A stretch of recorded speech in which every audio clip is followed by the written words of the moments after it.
మీ business ఏదైనా మీ ఊర్లో promotion చేయాలంటే అది సుమన్ టీవీతోనే సాధ్యం. ఇప్పుడే సంప్రదించండి. సాఫ్ట్‌వేర్ జాబ్ జేసి, రిజైన్ జేసి డైరీ ఫార్మ్ రంగంలో ఏంటంటే ఉపాధి ఉంది. మనం కష్టపడి చేసుకుంటే సంపాదన ఉంది. కాపోతే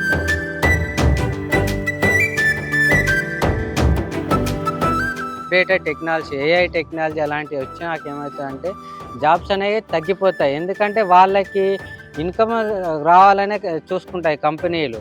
నాకు వర్కర్‌తో పని లేదు. నాకు ఇన్‌కమ్ కావాలి, నాకు బెనిఫిట్ కావాలన్న ఉద్దేశంతోటి ఇప్పుడు ఆ ఏఐ టెక్నాలజీ కంప్లీట్‌గా ఇంప్లిమెంట్ అయితే మాత్రం చాలా జాబ్‌లనేవి పోవాల్సొస్తది. సాఫ్ట్‌వేర్ రంగంలో మనం చేసేది ఒక 8 గంటల పని కంపెనీలో చేస్తాం. కానీ హైదరాబాద్‌లో మనం బ్రతుకుతున్నాం కాబట్టి ఆ ట్రాఫిక్ జామ్‌లలో సగం జీవితం గడిచిపోతది. ఎళ్ళడం, రావడం ఒక 12, 14 గంటలు మనకు సాఫ్ట్‌వేర్ జీవనం గడుపుతది.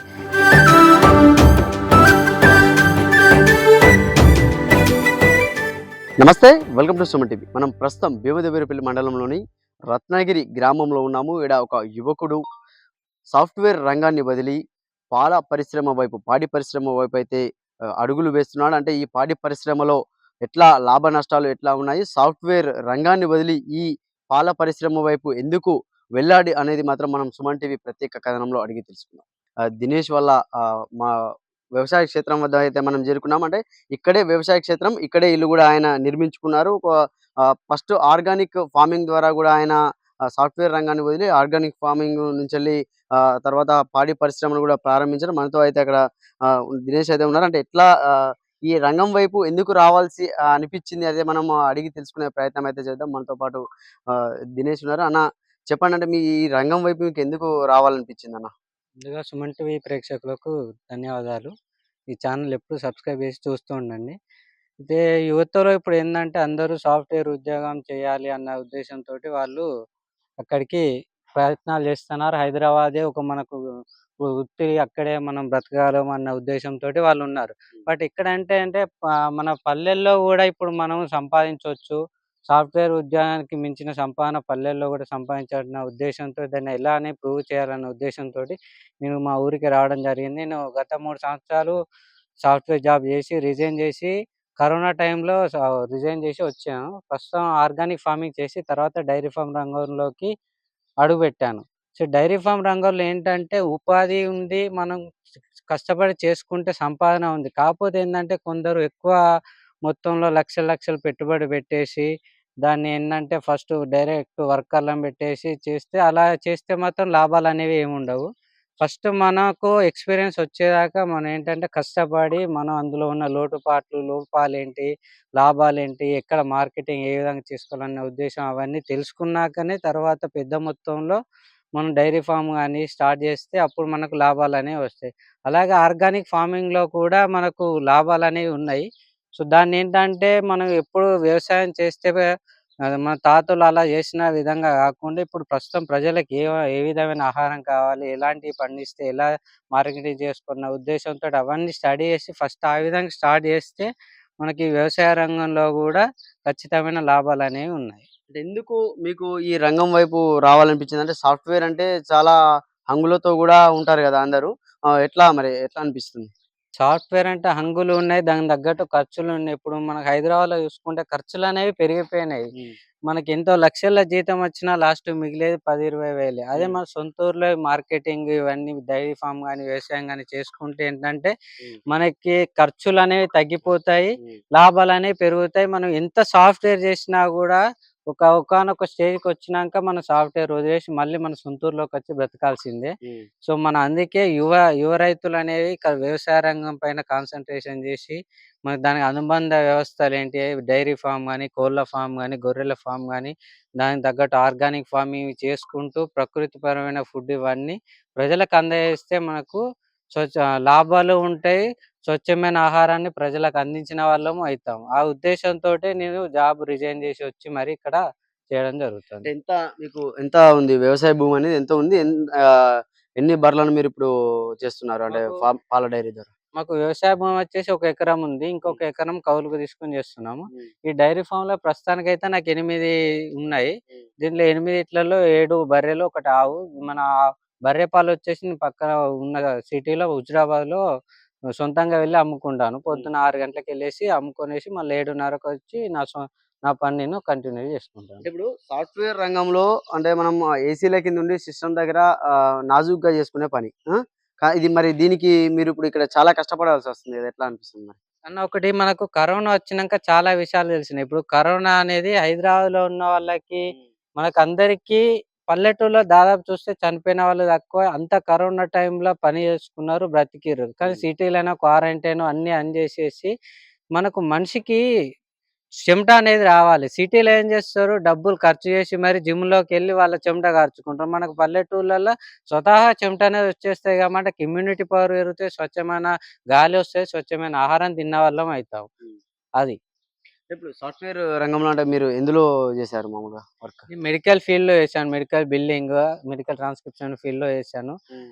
నెక్స్ట్ సాఫ్ట్‌వేర్, జావా వాటిపైన గూడా చేశాను. కానీ హ్మ్. ఎందులో గాని మనకొక సర్టెన్ స్టేజ్ వచ్చినంక ఇప్పుడు అప్‌డేటెడ్ టెక్నాలజీ, ఏఐ టెక్నాలజీ అలాంటివి వచ్చినాక ఏమైతదంటే జాబ్స్ అనేవి తగ్గిపోతాయి. ఎందుకంటే వాళ్ళకి ఇన్‌కమ్ రావాలనే చూసుకుంటాయి కంపెనీలు.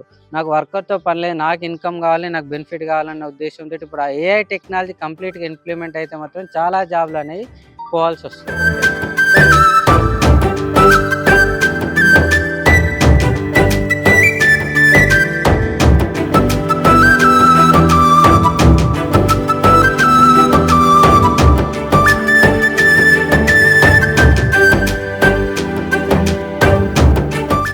అంటే మీరు ముందుగానే అది గ్రహించి ఇటువైపు అడుగులు వేసారా? ముందుగానే అవన్నీ నేను ఏంటంటే కంపెనీలో ప్రమోషన్‌లొస్తాంటే స్వచ్ఛమైన గాలి తగ్గిపోతా ఉంటది. ఆరోగ్య ఇబ్బందులొస్తా ఉంటాయి. బీపీ, షుగర్‌లు అలాంటివొస్తాయి. అవన్నీ ముందస్తుగానే నేను ఆలోచన చేసుకొని మరి నేను రావడం జరిగింది. దానికి తోడు మన ఈ కరోనా వచ్చి చాలా గుణపాఠాలు ప్రజల్లో నేర్పింది. ప్రజలకు స్వచ్ఛమైన తిండి విలువ, స్వచ్ఛమైన పాల విలువ తెలిసింది. మనకు పాలు కల్తీ కావడానికి ఎక్కడైతే ఆహారం ఎక్కువ డిమాండ్ ఉంటదో అక్కడ కల్తీ అనేది జరుగుతది. మనం ఎక్కడ చూసుకుంటే ఇప్పుడు ఆహారం, పాలలో గాని, తిండిలో గాని మాత్రమే కల్తీ అనేది జరుగుతాంది. సో, మన యువత ఏందంటే వాటిపైన కాన్సంట్రేషన్ దానికి తగ్గట్టు ఉద్యోగాలు క్రియేట్ చేసుకొని, లేకుంటే సొంతంగా చేసుకుంటే యువతకి ఏ విధమైన ఎంప్లాయ్‌మెంట్ ప్రాబ్లమ్ అనేది ఉండదు. ఇప్పుడు మామూలుగా మీ దగ్గర ఎన్ని గేదెలున్నాయి? అంటే మామూలుగా ఒక్కొక్కటి ఎంత పాలను ఉత్పత్తి చేస్తుంది మామూలుగా? ఫస్ట్ అయితే జనరల్‌గా అందరూ ముర్రా అవి ఇవి తీసుకొచ్చి లక్షల్లో పెట్టుబడి చేసి డైరీ ఫార్మ్‌లనేవి స్టార్ట్ చేస్తారు. నేను ఫస్ట్ టైమ్ ఇక్కడ మనకు మార్కెటింగ్ పైన కాన్సంట్రేషన్ చేసి, మార్కెటింగ్ తగ్గట్టుగా నేను బర్రెలు తీసుకురావడం జరుగుతుంది. ఫస్ట్ చిన్న బర్రెలతో స్టార్ట్ చేసి నాకాడ మార్కెటింగ్ డిమాండ్ పెరుగుతుంటే కొద్దీ ముర్రా, గ్రేడర్ ముర్రా అలా చేంజ్ చేసుకుంటూ వచ్చాను.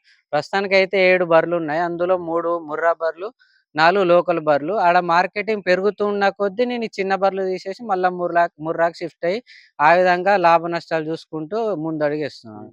అంటే మామూలుగా మీరు సేంద్రియ వ్యవసాయం గూడా ఆర్గానిక్ ఫార్మింగ్ గూడా చేశారు గదా! అంటే ఎలాంటి కూరగాయలు పండించేవారు అందులో?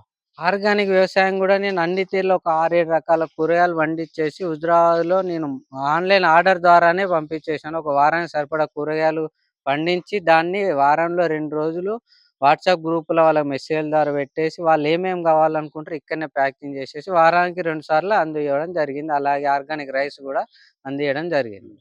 ఎట్లా ఉంది ఇప్పుడు ఈ పాడి పరిశ్రమలో లాభాలు ఎట్లా ఉన్నాయి? అంటే ఎలాంటి ఈ యొక్క అంటే యాజమాన్య పద్ధతులు తీసుకుంటే లాభాలు ఎట్లా ఉంటాయి? సో, లాభాలు అంటే ఫస్ట్ పెద్ద మొత్తంలో ఎప్పుడు గాని ఇన్వెస్ట్‌మెంట్ అనేది చేయకుండా, మనం స్వతహా చేసుకుంటూ, మనం ఫస్ట్ ఎక్స్‌పీరియన్స్ తెచ్చుకోవాలి. ప్రాబ్లమ్స్ ఏముంటాయి? దాంట్లో లాభాలు మార్కెటింగ్ పైన మెయిన్‌గా కాన్సంట్రేషన్ చేసేసి, మార్కెటింగ్ తగ్గట్టుగా మనం సప్లై అనేది ఉంచుకుంటే లాభాల్లోనే ఉంటాం. పెద్ద మొత్తంలో ముర్రాలు లక్షలు, లక్షలు పెట్టుబడి తెచ్చి ఆడ మార్కెటింగ్ లేకుండా పాల సెంటర్‌లో పోస్తే మాత్రం నష్టాల్లోకి వెళ్ళిపోతాం. హ్మ్. ఎట్లా ఉంది ఇప్పుడు పాలకు డిమాండ్ ఎట్లా ఉంది? మామూలుగా మీరు హుజురాబాద్‌లో అమ్ముతా ఉంటారు గదా! అంటే ప్రజల్లో గూడా డిమాండ్ ఎట్లా ఉంది? అప్పుడు పాలకు రేట్ ఎట్లా ఉంది? సో, పాలకు చూసుకుంటే ఇప్పుడు ఆవు పాలొచ్చేసి చికెన్ ధరలెక్కువుంటాయి. బర్రె పాలొచ్చి మటన్ ధర ఎక్కువుంటాయి. ఇప్పుడు బర్రె పాలంటే మటన్ ఎప్పుడు కాన్స్టాంట్ రేట్ ఉంటే పెరగది. హ్మ్. సో, చికెను ఎట్లా అంటే తగ్గుతది. ఇప్పుడు ఆవు పాలు ఎక్కువైపోయేసి పాలు తగ్గిపోయింది. ఇప్పుడు బర్రె పాలకు మాత్రం డిమాండ్ అనేది బానే ఉంది. హ్మ్. కాకపోతే మనం చేసుకునేదేంటంటే మార్కెటింగ్ చూసుకుంటూ మనం ఇన్వెస్ట్‌మెంట్ చేసుకుంటూ హ్మ్. ఎళ్ళిపోవాలి. అంటే మామూలుగా ఇప్పుడు ఆవు పాలకు రేట్ ఎట్లా ఉంది? బర్రె పాలకు రేట్ ఎట్లా ఉంది? ఆవు పాలు ఇప్పుడు సెంటర్‌లలో పోస్తే రూ. 30, 40 మధ్యలోనే పడతాన్నాయి. హ్మ్. బర్రె పాలకు మాత్రం మా సెంటర్‌లో 60, 50 అలా పడుతున్నాయి. డైరెక్ట్ మార్కెటింగ్ చేసుకుంటే రూ. 80 వరకు గూడా ఎళ్ళిపోతుంది. హ్మ్.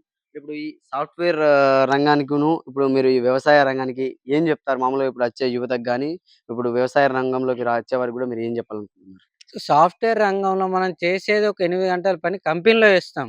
కానీ హైదరాబాద్‌లో మనం బ్రతుకుతున్నాం కాబట్టి, ఆ ట్రాఫిక్ జామ్‌లలో సగం జీవితం గడిచిపోతది. ఎళ్ళడం, రావడం ఒక 12, 14 గంటలు మనకు సాఫ్ట్‌వేర్ జీవితం గడిపోతాయి. ఈ వ్యవసాయ రంగానికి గాని, ఉన్న ఊర్లో పని చేసుకొని డైరీ ఫార్మ్ చేసుకోవడం గాని, పొద్దున ఒక 3, 4 గంటలు, సాయంత్రం ఒక 2 గంటలు పని ఉంటాయి. మిగతా పనిలో మనం మన ఫ్యామిలీతో ఎంజాయ్ చేయొచ్చు, ఫంక్షన్‌లు చేసుకోవచ్చు. ఏ విధమైన అందరితో కాలక్షేపం చేసుకుంటూ గడపొచ్చు. నన్నడిగితే వ వ్య వ్యవసాయం గాని, పల్లెటూళ్ళలో తగ్గట్టు చేసుకొని బ్రతికితే అప్పుడు మనకు ఆరోగ్యంగా ఉంటది. ఏ విధమైన హెల్త్ సమస్యలు గూడా రావు. ఓకే. అంటే చూడండి ఎంతో అద్భుతమైనటువంటి విషయాలనైతే మనకు యువ రైతు తెలపడం జరిగింది. చూడొచ్చు మనం ఇక్కడ ఆయన ఒక చిన్న షెడ్ వేసుకొని కూడా ఒక 8, 9 బర్రెలతోని కూడా ఇక్కడ ఆయన వ్యవసాయం అనేది చేసుకుంటూ ఉన్నాడు. అంటే ఇప్పుడు ఈ పాడి పరిశ్రమ ద్వారా గూడా కొద్దిగా లాభాలు ఉన్నాయి. అంటే దీనికి డిమాండ్ ఉన్న వాటిని ప్రకారమే డిమాండ్ వరకు సప్లై ఉంటుందని గూడా ఆయన తెలియజేయడం అయితే జరుగుతుంది. అంటే ఆర్గానిక్ ఫార్మింగ్ గూడా నేను చేశాను. అంటే సాఫ్ట్‌వేర్ రంగం కంటే గూడా మన ఉన్న ఊళ్ళో ఉంటూ మన ఉన్న వ్యవసాయాన్ని చేసుకుంటూ గూడా బతికితే చాలా బాగుంటుంది. హైదరాబాద్‌లో కాలుష్యంలో నలిగిపోయే బదులు మన గ్రామాల్లో గూడా ఉంటే సక్సెస్ కావచ్చని గూడా ఇక్కడ యువకుడు చెప్తున్న పరిస్థితి ఉంది. కెమెరా‌మ్యాన్ జగదీష్‌తో